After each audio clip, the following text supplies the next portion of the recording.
The moment she walked in, the courtroom seemed to tilt, as if every polished heel strike declared her belief that rules were meant for everyone except her. Eyes followed the woman draped in designer confidence, her smile sharp enough to cut through decorum. When Judge Caprio greeted her with his usual warmth, she didn't return it. Instead, she lifted her chin, studied him like he was beneath her, and delivered the line that made the entire room freeze. "Honestly, Your Honor, I don't see why I should waste my time here. People like me shouldn't be treated the same as them." A beat. A gasp. Someone in the back whispered, "Did she really just say that?" Even the clock on the wall seemed to hesitate before ticking again. The air thickened, pressing against every listener who suddenly felt the sting of her arrogance. Judge Caprio didn't flinch. He didn't blink. He simply watched her, the way a calm sea watches a coming storm. His hands folded gently on the bench. She mistook his silence for surrender. She straightened her bracelet, let out a soft scoff, and looked around the courtroom, as if waiting for applause. But none came, only a growing tension that wrapped around every corner of the room. What everyone wanted to know was simple. Would he ignore her insult, reprimand her, or something else entirely? But no one expected Judge Caprio to respond the way he did next. What followed would redefine the meaning of courtroom justice forever. The moment the insult left her lips, it wasn't just a courtroom faux pit, was a collision between two Americas. On one side stood a woman who had spent her life believing rules were suggestions, guardrails meant for other people. On the other stood the quiet, unwavering presence of Judge Caprio, a man whose entire career had been built on compassion, respect, and the belief that justice is at its strongest when delivered with humanity. In the case that brought her here, it wasn't dramatic. It wasn't life-changing. It was a simple community violation, something any everyday resident would have handled with humility. But she walked in as if the room were beneath her, as if the law itself were a minor inconvenience in her afternoon. People in the courtroom felt it instantly. Her tone, sharp, dismissive, soaked in entitlement, didn't just challenge a ruling. It challenged the very notion that fairness applies to everyone, even the wealthy. And as her words echoed through the chamber, the viewers watching the recording began reacting in real time. Comments surged. Outrage spread. Clips circulated within minutes because people recognized something bigger than a disrespectful comment. They recognized a familiar arrogance, the kind that bulldozes through neighborhoods, workplaces, and institutions, leaving ordinary people to pay the price. This wasn't about fines or violations anymore. It was about the principle behind them. When someone sneers at a judge known for kindness, when she mocks the man who has spent decades giving immigrants, workers, and struggling families a fair shake, strikes a nerve that runs deep. Suddenly, her insult became a symbol, a flashpoint, a reminder of a larger tension simmering beneath everyday life. Entitlement versus empathy, ego versus accountability. And yet, the deeper you look into her story, the more shocking it becomes. The insult didn't drift through the courtroom, it detonated. One sharp, polished voice slicing through the morning quiet like it owned the air itself. The wealthy woman stood there, chin lifted, jewelry catching the fluorescent lights, as if even the bulbs were supposed to admire her. And then she said it's low, icy, dripping with the kind of entitlement that made every spectator blink, unsure they'd actually heard her correctly. A remark so brazen, so laced with condescension, that the clerk's pen stopped mid-stroke. Someone in the back let out an audible gasp. Even the police officer by the wall shifted, eyes widening just enough to betray shock. Time didn't just slow, it stalled. You could feel the temperature change, a cold stillness settling over the room as every pair of eyes flicked to Judge Caprio. He didn't move, not yet. His expression remained calm, almost impossibly calm, like a man who had weathered storms far louder than this single arrogant strike. But the tension wound tight in the space between them. Two worlds colliding without either having taken a step. She crossed her arms with the confidence of someone who believed rules were suggestions, consequences optional, respect negotiable. Her insult hovered in the air, heavy enough that even she seemed surprised by the echo it left behind. For a heartbeat, all anyone could do was wait for the judge to speak, to react, to break the silence she'd shattered. But no one expected Judge Caprio to respond the way he did next. Frank Caprio never walked into a courtroom thinking about power. He walked in, remembering people.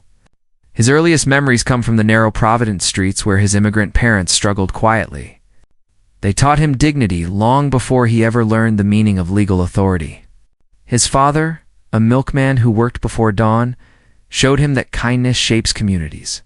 His mother reminded him that every person deserves to be seen, even in their hardest moments. Caprio carried those lessons into adulthood, believing fairness wasn't a performance but a responsibility. When he first stepped into public service, he wasn't chasing prestige. He was honoring his roots. He saw law not as a weapon, but as a bridge connecting ordinary people to understanding. That belief would soon shape a courtroom reputation unlike anything the city had ever seen. But none of it hinted at how profoundly his history would collide with one: woman's entitlement. Before cameras ever captured his gentle humor, Caprio was already listening to people's unspoken fears. He understood that most violations weren't about rebellion, but about life happening faster than finances. He learned to pause when others rushed, to ask questions when others dismissed explanations entirely. That patience became his signature, a calm that disarmed even the most defensive defendants. Every story mattered to him, because every story came from someone carrying more than a ticket. Some arrived ashamed, others overwhelmed, yet all found a judge willing to let humanity lead. Slowly, his courtroom became a refuge where people felt safe enough to tell the truth. The nation noticed, drawn to a man who refused to let authority eclipse compassion. Clips of his decisions spread because he handled mistakes the way people wished society treated them. Yet none of this prepared viewers for what he would do when insulted publicly and unapologetically. Caprio's rise through the legal world never hardened him. Instead, it deepened his gratitude for service. He remembered every sacrifice his parents made, every neighbor who treated them with humility and care. Those moments reminded him that authority without empathy was simply another form of intimidation. So when he eventually earned his seat on the bench, he vowed never to forget his beginnings. He brought humor into hearings, not to entertain, but to break tension and restore dignity. Defendants often walked in shaking, yet left smiling because someone finally treated them with respect. Caprio believed justice wasn't complete unless it acknowledged the full human behind the violation. His compassion wasn't weakness to him. It was strength forged from knowing hardship firsthand. Every hearing affirmed his mission to be the judge his younger self needed back then. That mission would become crucial when he faced a defendant who weaponized privilege instead of honesty. So, when the wealthy woman delivered her cutting insult, he didn't react with wounded pride. He saw something deeper. A person who believed compassion was a weakness she could exploit. In that moment, decades of listening taught him that arrogance often hides quiet insecurity. He understood she expected anger, because anger would validate her belief that kindness lacked authority. But Caprio's strength came from restraint, from knowing true justice doesn't rise to petty provocations. To him, her entitlement wasn't intimidating. It was an invitation to demonstrate dignity under pressure. He realized the courtroom needed clarity, not confrontation, and he prepared to offer exactly that. Viewers later sensed the shift, noticing how calm authority outshone entitlement's edge. His life had armed him with something stronger than outrage, the ability to uplift truthfully.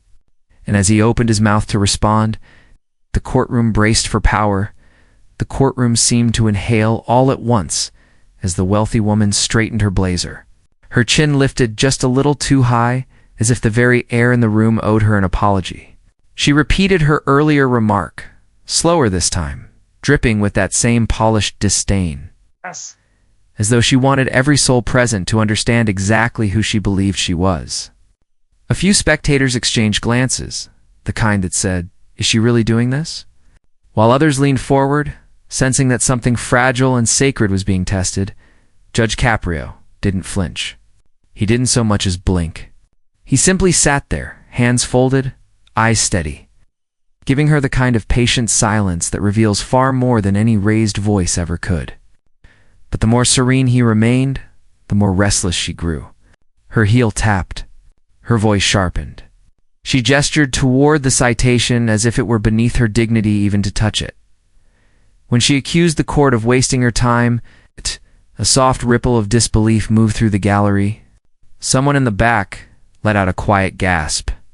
Another whispered she didn't just say that. The tension had shifted now. No longer hovering in the air, it pressed against every chest in the room. Caprio's gaze stayed gentle, but unshakably firm. He asked her one simple question, his tone warm enough to invite honesty, yet steady enough to demand respect. Instead of answering, she scoffed and rolled her eyes, a move so bold it seemed to echo against the wood-paneled walls. The room grew warmer. Even the bailiff stiffened. It was the clash everyone could feel coming. The moment entitlement finally collided with the one man who never lost himself in the storm. Viewers watching later would say they felt their pulse quicken, as if they were sitting right there, waiting, bracing, hoping he'd hold his ground without ever lifting his voice. And still, Caprio remained composed. No frustration, no raised tone, just a quiet, measured breath as he leaned back, studying her the way a teacher studies a student who hasn't yet realized. The lesson is about to begin. She mistook that calm for surrender. She actually smiled, certain she had taken control of the room. The entire courtroom seemed to hold its breath, suspended in a fragile anticipation now. And then just when she believed she'd won the exchange, Caprio leaned forward. Caprio's legendary response? The courtroom breathed as if it had been holding its breath for years. Silence pressed against the walls. Even the murmur of the air conditioning seemed to stop. Judge Frank Caprio looked across the bench with the steady patience of a man who had spent a lifetime meeting pride with poise. His voice, when it came, was quieter than anyone expected. Not a shout, not a rebuke, but an anchored calm that carried through the room like a bell. "You may not see what I see," he began, and the words were simple and deliberate. "You may not sit where I sit, or know what it takes to carry the weight that comes with this job. But let me tell you what a courtroom is not. It is not a stage for superiority. It is not a place where money buys manners." He leaned forward the barest amount, an almost imperceptible shift that felt like a pivot of gravity. The woman's lips tightened. Her eyes flicked, looking for allies in the gallery and finding only faces that reflected shock. Caprio continued, as if reciting a promise rather than delivering a condemnation. "When people come here, they bring their whole lives. They bring mistakes, fear, humility, the need to be heard. Our law does not care for the cufflinks or the label on a purse. It cares for truth, for the chance to be understood, and for the dignity of every person who stands beneath this flag." There was no sarcasm in him, no flourish meant to humiliate. Instead, he offered what felt like an indictment wrapped in mercy, precise, moral, devastating. His sentences dropped like stones in glass, smooth and fully shattering. The woman's confidence, which had been a practiced armor, was suddenly eliciting. She shifted in her seat, fingers worrying a napkin. Small betrayals that registered like slow-motion cuts on the faces watching. Caprio's gaze never left hers. You can afford to be careless with words because you can afford the consequences, or at least you thought you could. But words matter. They carve the world we share. When you dismiss another human being with a sneer, you do harm that no check can clear. The room had gone completely still. Even the stenographer's keys clicked softer. He told a short, almost conversational story, not to score points, but to reveal a truth. A decade earlier, he said he had sat in a bus with a man who had lost everything and still held his head high. "I saw someone who had nothing to hang his dignity on but his courage," Caprio said. "And in that moment, I learned that the measure of a person is rarely seen in what they buy. It is seen in what they give back when they have nothing." Laughter bubbled up from a corner, tentative at first, then growing into a gentle, shared recognition. It was not laughter that ridiculed, but laughter that released a collective gasp turned into relief. The woman's shoulders dropped, the mask of invincibility cracking. She opened her mouth, perhaps to retort, but the weight of the judge's story, the quiet conviction behind it, muffled any reply before it formed. Caprio then pivoted not to gloat, but to offer a way forward. "We will all stumble," he said. we will all fail. The question is, what we do after. Do we learn? Do we apologize? Do we try to repair the harm with humility rather than paper it over with wealth? It was a moral triage that left no easy escape hatch. Micro-reactions spread through the room like ripples. A bailiff's jaw unclenched. An elderly woman in the gallery pressed her palm to her chest. Someone whispered he said it. Social media, even in that static instant, already had its hooks in the scene. Phones lowered to mouths, fingers poised. The balance of power had pivoted, not with exhibition, but with earned authority. As Caprio closed his remarks, his final line landed with the force of an unavoidable truth. Respect is not owed because of what you possess. Respect is earned by how you treat others when no one is watching. There was nothing theatrical about it. It was simply the law of decency, spoken from the seat of judgment. For a long moment after, no one moved. The woman sat very still, and in that stillness, an entire narrative began to unwind. The courtroom had witnessed more than a rebuke. It had watched a small coronation of common dignity over curated entitlement. Newsrooms would splice the exchange into headlines. In that instant, faces simply looked at one another, astonished by how quickly the scale had tilted. Cameras that had trained on costume and cut now lingered on expression. Shame, relief, vindication. The woman's publicist just outside the room felt the tremor of a story she could not script. Friends who had advised silence debated avoidance. Even admirers who praised her ruthless efficiency felt a private unease. Outside the courthouse, passers-by at cafe windows replayed the line in hushed tones. The words reached beyond law into something elemental. For immigrant families who had watched Caprio for years, it was validation, a reminder that respect is the currency of communal life. For younger viewers, it became a lesson in accountability. Privilege can be questioned, and words answer for themselves. Caprio stepped down from the bench almost as if closing a book. There was no gloating, only a steady insistence that justice could be both firm and humane. The woman left not in a dramatic tirade, but wrapped in a silence heavy as snowfall, muffling sound, making the world feel oddly new and strange. Within hours, social feeds were ablaze with clips, commentary, and outraged debate nationwide. But the courtroom wasn't the only place that erupted. The clip hit the internet like a match falling into dry grass. Within minutes, someone in the courtroom uploaded a 30-second snippet just enough to show the insult. The gasp, and the instant when Judge Caprio's eyes lifted with calm, unshakable resolve. TikTok got to it first. Edits exploded across feeds, each one adding dramatic music or captions like when entitlement meets its match, and Caprio about to end her whole attitude. By the end of the first hour, the video had jumped continents. People were stitching it, reacting to it, arguing about it, cheering for it. A popular immigrant creator paused the clip mid-insult and said, "This is exactly the kind of arrogance our parents had to endure. Watch what he does next. This is justice with dignity." Her words struck a chord. Comment sections filled with thousands agreeing. Thousands more tagging friends. Thousands more writing, "This man restores my faith in the system." It wasn't just a viral moment. It was a collective exhale from people who'd spent years feeling talked over by the powerful. Reddit threads broke it down frame by frame. Twitter flooded with hashtags. Hashtag Caprio moment. Hashtag respect the bench. Hashtag justice with heart. Even late-night hosts chimed in, playing the clip before their monologues. Audit experts analyzed her tone. Social psychologists talked about the silent power of humility. And through it all, the wealthy woman's attempt to belittle him turned into a global case study on how entitlement collapses under the weight of simple, steady decency. International news pages reposted the video with subtitles. A Brazilian commenter wrote, "We need judges like this." Kenyan viewer added, "This is how elders should be treated." An Indian creator said, "My mother watched this 5 times. She said that man speaks like a teacher."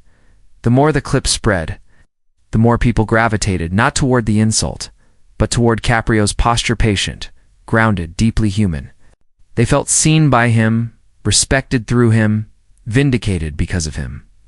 And as the internet crowned him the unexpected hero of the week, one question kept appearing beneath every upload. How did he stay so calm? But Caprio wasn't finished teaching the world yet. She walked into the courtroom as if it were an inconvenience, a place beneath her, a room meant for other people. Her heels clicked like declarations of superiority, her designer bag swinging with every step, as though the air itself should move aside for her. No one expected trouble. It was supposed to be a routine hearing. But then, in a single instant that felt like the world slipped into slow motion, she turned toward Judge Caprio and delivered the line that made the entire room stop breathing. It wasn't just an insult, it was the kind of cutting, icy remark only someone convinced of their own untouchable status could craft. Her voice carried that polished venom, the kind that comes from years of getting her way. Spectators stared, wide-eyed. A man in the back blinked as if he misheard. Even the bailiff's posture shifted, uncertain whether to intervene or pretend this couldn't possibly be happening. The insult hung in the air, heavy, echoing through the small room like a stone dropped into still water. And there sat Judge Caprio, the picture of calm dignity, unmoving, almost statuesque. His eyes didn't narrow. His expression didn't harden. He simply absorbed the moment, letting her words expose more about her character than any legal file ever could. A collective silence swept through the courtroom, the kind that makes you hyper-aware of every breath, every heartbeat. People leaned forward, waiting, looking to see what would follow. But no one expected Judge Caprio to respond the way he did next. She walked into that courtroom believing her wealth made her untouchable, but by the end, she became a reminder of a truth we all know deep down. Arrogance collapses under its own weight, while dignity endures like bedrock. That's why people are still talking about this moment. It wasn't just a courtroom exchange. It was a mirror, a lesson, a reminder that real power isn't loud or entitled, it's steady, compassionate, and unshakably fair. The very spirit Judge Caprio has carried his entire life. And if you've watched this story unfold all the way to this point, then you already feel the pull to be part of something bigger than a viral clip. Because this wasn't just wealthy woman insults Judge Caprio. This was the kind of moment that strips the noise away and shows us what justice should look like. A justice built on listening, on humanity, on the idea that every person, no matter their background, deserves respect. That's where you come in. If you want more stories where dignity wins, if you want to be part of a community that celebrates empathy over ego, then now's the time. Subscribe so you don't miss the next chapter. Share this video with someone who needs to be reminded that kindness is strength. Leave a comment about the moments in your own life when fairness made all the difference. Because Judge Caprio's legacy isn't just about the rulings he made from the bench. It's about the ripple effect he created. One act of compassion at a time, and people around the world could feel it. And today, you're part of that ripple. What do you do next? That's where the story continues.